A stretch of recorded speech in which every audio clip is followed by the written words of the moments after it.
हिंदुस्तान में 500 और 1000 रुपए के करेंसी नोट को मंसूख होकर 6 साल हुए मुकम्मल। हिंदुस्तान में 500 और 1000 रुपए की बड़ी करेंसी नोट मंसूख होकर आज 6 साल मुकम्मल हो गए हैं। आज ही के दिन 8 नवंबर 2016 को नरेंद्र मोदी हुकूमत ने अचानक बड़े करेंसी नोट को मंसूख करने का ऐलान किया था। हुकूमत का दावा है कि उसने मईशत को ज्यादा से ज्यादा मुस्तहकम बनाने में मदद की है, जबकि अपोजिशन का कहना है कि वो काले धन को रोकने और नकद पर इन्हिसार कम करने में नाकाम रही। 6 साल कबल 8 नवंबर को वजीर आजम नरेंद्र मोदी ने 1000 और 500 रुपए के पुराने नोटों को खत्म करने का ऐलान किया था और इस बेमिसाल फैसले का एक अहम मकसद डिजिटल अदायगियों को फरोग देना और काले धन को रोकने के अलावा दहशतगर्दी के फंडिंग को खत्म करना था। रिजर्व बैंक के आदाद व शुमार के मुताबिक अवाम के पास करेंसी 21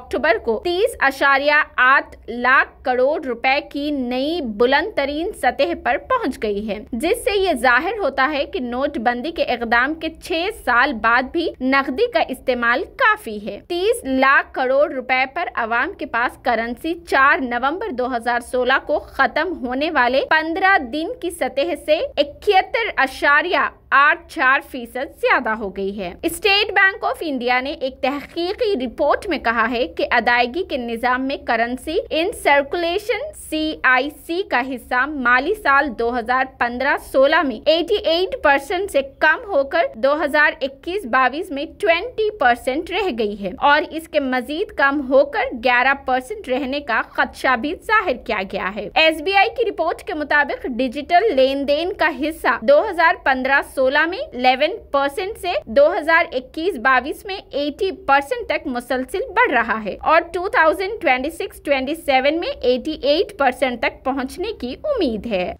8 नवंबर 2016